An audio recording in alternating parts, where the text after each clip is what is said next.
Good morning to you. Georgie Spanswick. Georgie at breakfast. BBC Radio York. We do hear quite a lot about the growing problem of obesity, and in the news today we are hearing that obesity could be at least part of the reason why the number of children being diagnosed with type 2 diabetes in the UK has doubled in the past 10 years. Today in Scarborough, though, chip shop and takeaway owners are being shown how to put healthier options on their menu. And it's the first time a session like this has been held anywhere in North Yorkshire. So BBC Radio York's Mike Kemp had to go and sample a little bit. One jumbo non-buttered. They're busy in the fish pan restaurant and takeaway on Scarborough seafront. They're one of a dozen premises in the town which have signed up to a scheme to provide their customers with healthier eating options. Well, we always did a steamed fish, but it's all been sorted, so it's so many calories. It's like Weight Watchers, Slimming World, all friendly like that. So we've done that up here. Kim Scotter is the manageress. We've got more holes in our salt shakers, so you get less salt on your chips, things like that. You don't have to shake it as much. We do, with our kids' meals now, we do water and veg instead of like beans and peas and stuff like that. And what difference has it made for the customers? Have they noticed the change? Yeah, you do a lot more. You get a lot more people asking for steamed fish. Once they see it on a certain meal, can you do this steamed? And it's like, yeah, no problem. If we've got the stuff, we can do it. But we're doing a lot more water for kids, a lot more cucumber. They have cucumber instead of beans and stuff, so we're doing a lot like that. At another seafront takeaway, the sweet smell of sizzling burgers carries in the air. Obesity is a growing problem. In North Yorkshire, 68% of adults are either overweight or obese. That figure's even higher in Scarborough. For the last few days that we've been up here, basically all the kids have eaten is chips and fish fingers, and really other options would be nice for families that are coming to enjoy the seaside on days out. Normally at home, yeah, we have maybe once a week. Chicken and pizzas. Yeah, it's mainly like chicken burgers or pizzas that we tend to have. Not very healthy, unfortunately. I would love to know how many takeaways you have. Nathan said once a month, that is it, and it's either a Chinese or fish and chips. So I'd love to hear from you this morning. In a moment, I'll talk to Sally Duffin, who's a nutritional therapist in York, and also Andrew Crook, who's the Vice President of the National Federation of Fish Fryers. We'll talk about that in just a moment. But first, it's 11 minutes past 8 and David is here with an update. Good morning. Morning, Georgie. The A64 as you're travelling eastbound between Tadcaster Road and Fulford, very heavy and very, very slow. Virtually a standstill in places, thanks to Ben for that one. But we've got no accidents or incidents to account for that. In fact, it's starting to slow down back towards the Outer Ring Road at Coltmanthorpe. The A19 either side of the city, that's getting busy. Certainly the A19 north of Escrick up towards Fulford. Busy as you're coming down from Rawcliffe down Clifton towards Bootham. And you'll find plenty of traffic as well on the A64 through Scarborough, having to divert away from the closure of the A165 Filey Road, completely closed between the Osgoby roundabout and the Plough-In roundabout, with the 165 Park and Ride operating as normal. Access to the car park signposted via Eastfield. That's right the way through until the 12th of October. Everything else coping reasonably well. Heavy through Harrogate around the Empress roundabout, and on the trains you'll find services on Virgin Trains East Coast may be affected due to industrial action by RMT union members, affecting services between King's Cross and Edinburgh. That's it for now. More inside 15 minutes. Thank you very much. BBC Radio York.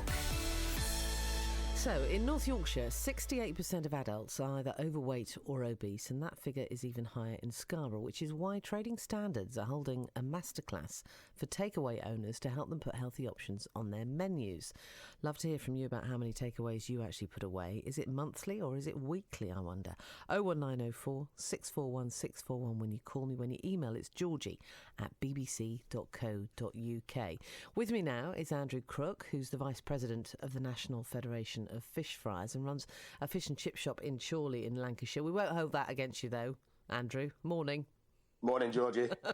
And also Sally Duffin is here, who's a nutritional therapist in New York. Morning, Sally. Good morning, Georgie. So, Andrew, if I can start with you, the National Federation of Fish Fryers involved in these takeaway masterclasses in Scarborough today. What sort of thing will they be showing fish and chip owners? How can you make fish and chips healthier? It's not just fish and chip owners, it's other types of takeaways as well. As an industry, we're quite sophisticated in how we manage our oils, because if you don't manage your oil, you don't get a good end result. We just want to pass the 150 years worth of knowledge we've got onto other takeaways. How often should we be eating fish and chips then? Well, as part of a balanced diet, you can eat fish and chips once, twice a week. During the war, it was actually unrationed because they wanted a nutritious dish that would feed the nation. So in a balanced diet, it's not bad for you at all. And you say managing the oil. Is it a question of it being hotter, or do you need to change it regularly?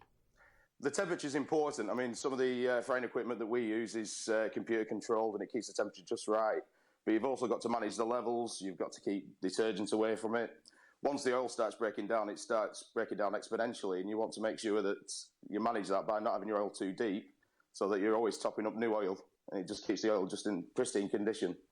How often do you have fish and chips? Twice a week. Really? Yeah, always on a Friday. You've got to have it on a Friday, it's tradition. Definitely. And then once in the week. Definitely. If I can turn my attentions to Sally now, what do you think of the idea of these takeaway masterclasses? Can takeaways become healthier? They can, yeah. I think it's a great idea. And it's really encouraging that the people are asking for things like the steamed fish now that it's on the menu and people see it's available, that they're actually asking for it. But, fish without batter, Sally, it's that to me is not fish and chips. That doesn't sound tempting. Well, no one's saying that you have to avoid it completely. It is part of a balanced diet, like Andrew was just saying there. And if they can improve how they cook it, then that's going to make a difference as well. Well, how far do you think takeaways deserve this kind of reputation of being unhealthy?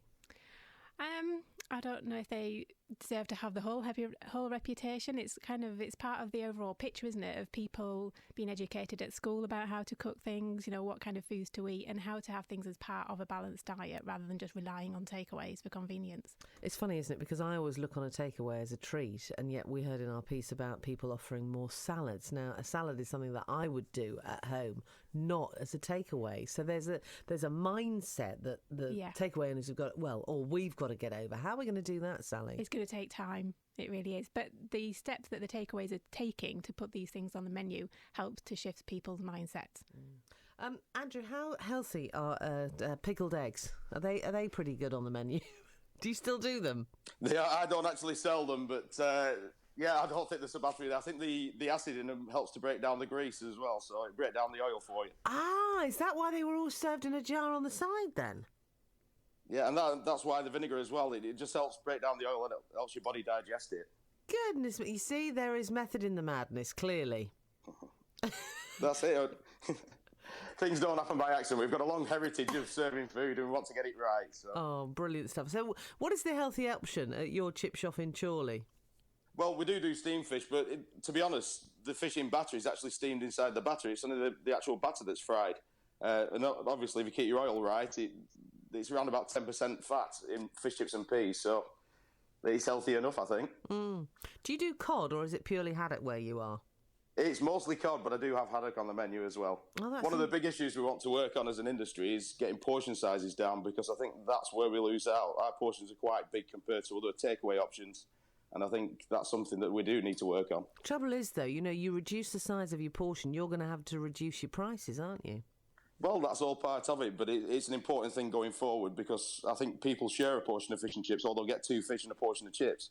I think the actual chips, the portion's too big. So that's something we're working on as an industry. Yeah, me and the geezer, we often share a jumbo fish and 1 portion of chips, and that seems to do us, actually. Yeah, there's a lot of calorific content in that, and it's something we're working on. Well, Andrew, it's been good to talk to you this morning. Thanks ever so much for coming on the line. Andrew Crook, who's the Vice President of the National